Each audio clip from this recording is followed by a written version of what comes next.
We're going to work through some of the more difficult exercises in the set 9.17. More specifically, we're going to look at exercises 11, 12, 13, 14, and 15. Let's first read through the instructions together, make sure that we know what we're doing. We're going to start a new sentence file, and we're going to translate each of the following sentences. Notice that each translation will contain exactly one universal quantifier and no existential quantifier. This is really good practice for us. Why? Because as we've discussed together, it is sometimes the case that we interpret ordinary English sentences that use the language of, for example, some, something, some things, many, and so forth. We do interpret those as universals. And then sometimes we don't. Sometimes we interpret them, literally.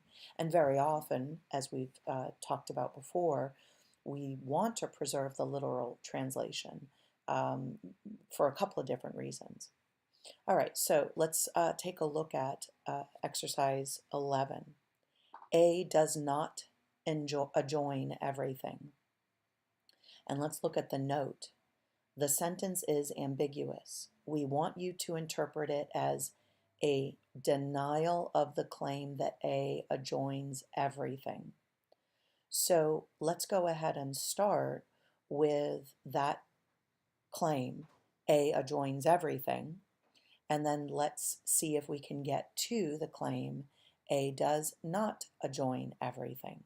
And remember, we are using the universal, not the existential.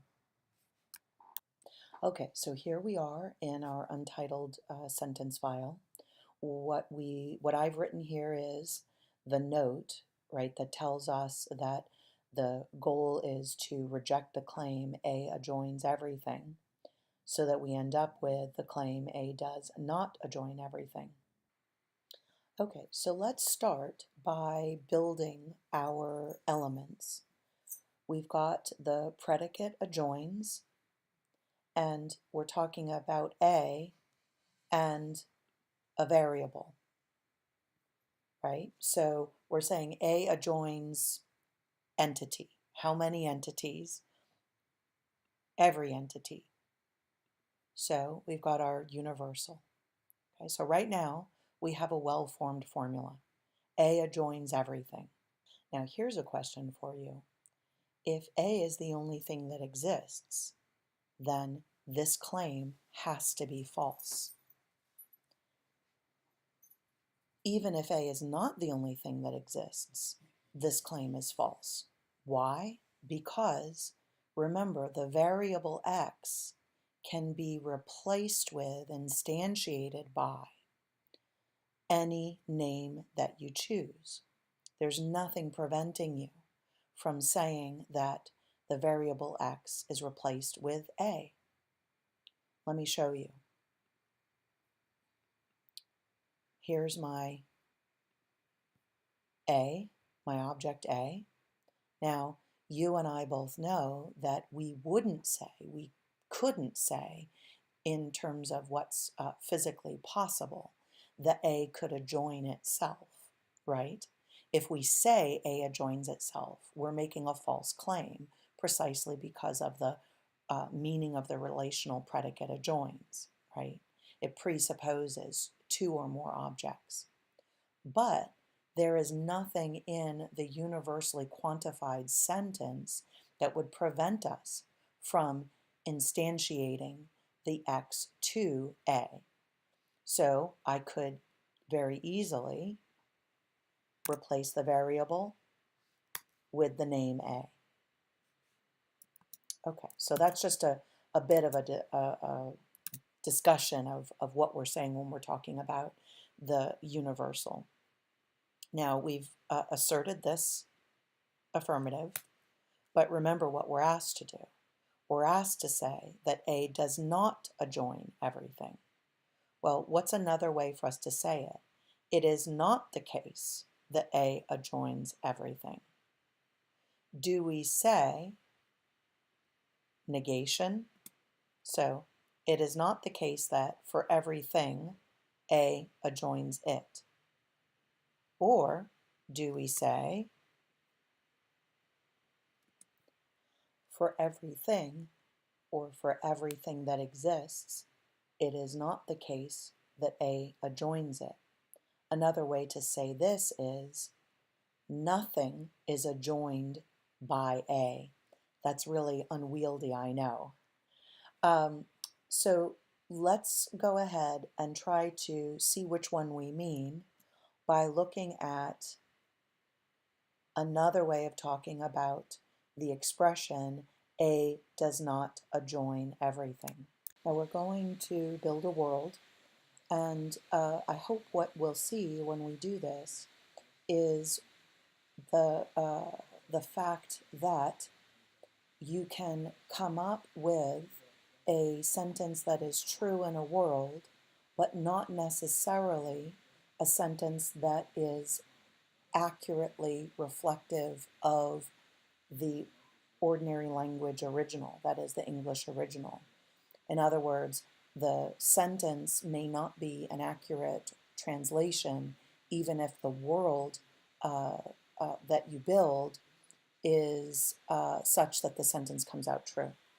So let's say here's A, right? And we're trying to say that A is not adjoined, or A does not adjoin anything, right? So that's true.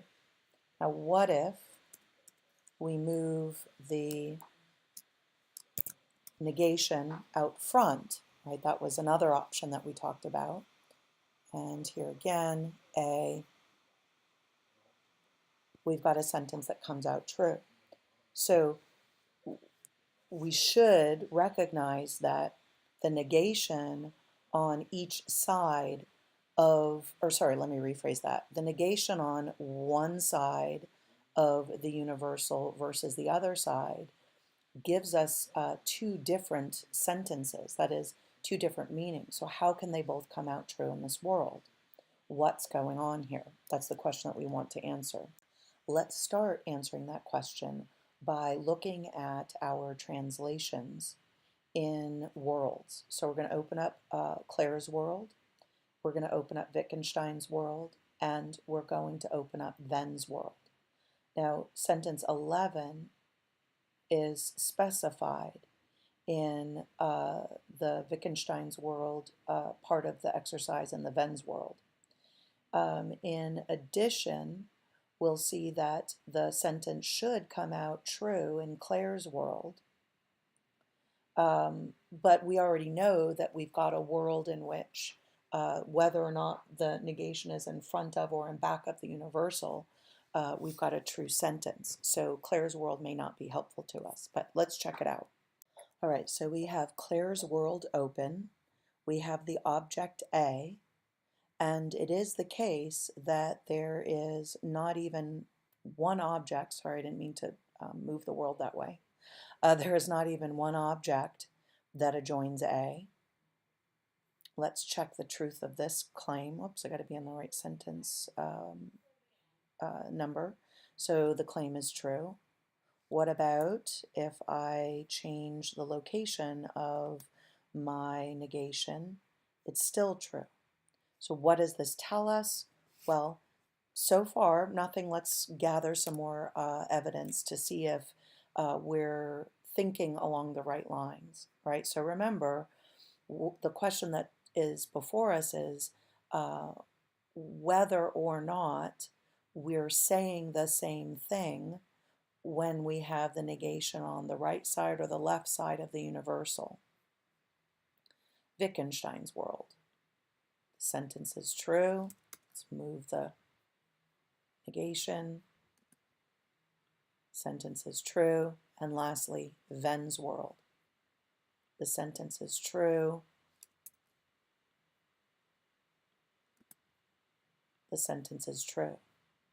Now, here's something to think about. Remember what I had mentioned earlier, namely that it is impossible for A to adjoin itself, such that if we were to eliminate the universal and offer an instance of the variable x as a, right? We could assert the sentence A adjoins itself. We know that that sentence is going to be false. So the short story here is that any negation of the claim A adjoins A or A adjoins itself is going to result in a true sentence. All right, so now let's look at the other placement of the negation, which we know says something different. So it says not everything rather than everything is not, or more exactingly, nothing is. Right? And let's see if we can understand why this sentence is also true, even though it says something different. So we know that the negation of the universal is the contradictory of asserting the affirmation of the universal. So we have, right, the following. We have the sentence, and if we go back to our original, right, we have this, A does not adjoin everything. We want it as a denial of the claim that A does adjoin everything. So here it is, right? It's A adjoins everything. It's not the case that A adjoins everything. Right? But so one of the things that we're asking though is, why is this sentence also true? Well, for the same reason that the last translation was also true, namely, when we eliminate our universal and we replace the variable with the constant, right, we know that this sentence is false. So denying this sentence is what yields the true statement. But let's say a little bit more than that.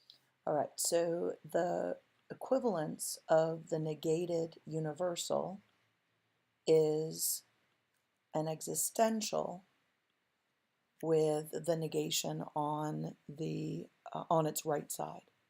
So the bottom sentence reads, there is something and A does not adjoin it. Remember, the top sentence says, it's not the case that A adjoins everything, or it's not the case that everything is adjoined by A, if I change the language just a little bit.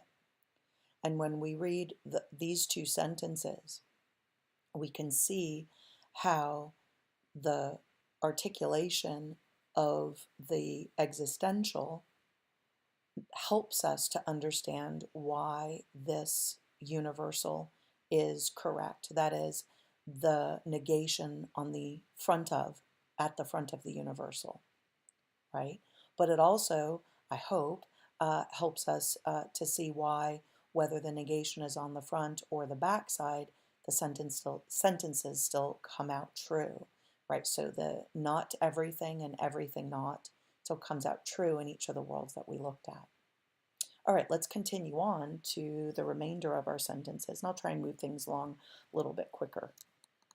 So given all the time we spent on number 11, I hope now that the reading of number 12 is maybe more obvious than it would be otherwise. So number 12 says A does not join anything, right? So there is nothing that A adjoins. Here, the translation is going to be explicitly the universal negative. Let's take a look. Now, one thing I do want to point out is this. The adjoins relationship is reciprocal, right? So I don't know about you, but I find it a little bit more intuitive to read the order of the arity this way. So it is not the case that anything adjoins A or nothing adjoins A, rather than the way that I would read it according to this order would be A is not adjoined by anything. And that just feels a little bit more unwieldy. All right, let's move on to number 13.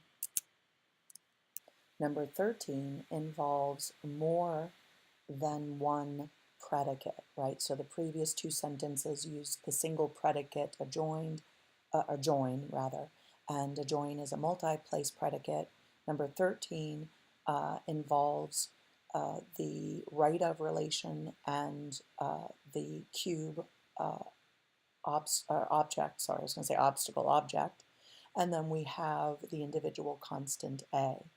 So we're going to deny that a is to the right of even one cube.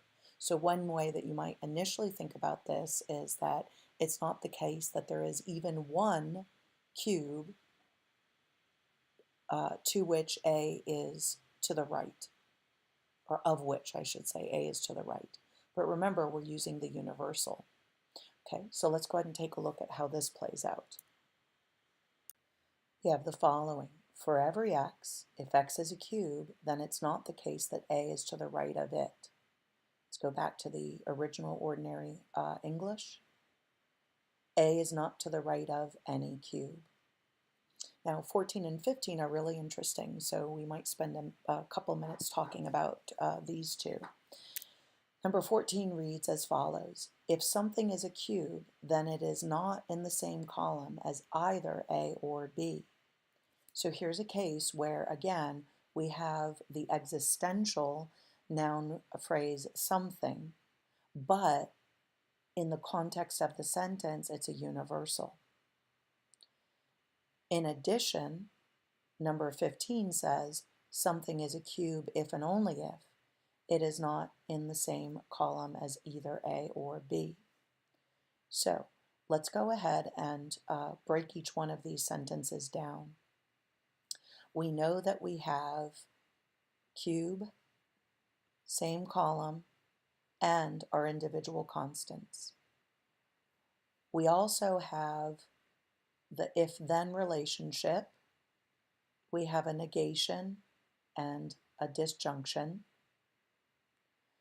And then lastly, we're going to replace our something with everything. So notice the advice here is to talk about the phrasing in terms of every, that is every cube. Let's take a look. Once again, notice that we have a universal negative.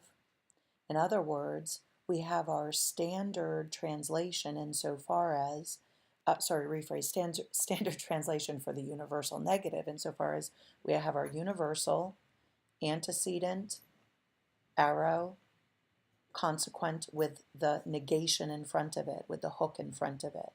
So for every x, if x is a cube, then it's neither in the same column as A or B. And then lastly, number 15. Remember, number 15 reads as follows. Something is a cube if and only if it is not in the same column as either A or B. Notice here we have the if and only if expression, which is the biconditional, the two-way conditional. And we're also going to replace the existential with the universal, right? So we're basically saying that you've got a cube, any cube, or everything is a cube, if and only if it's not in the same column as either A or B. Let's take a look. Notice once again, we have in an important sense a standard universal negative translation, except that in this case we have the biconditional. I hope that this discussion of the exercises 11 through 15 in the set from 9.17 is helpful to you.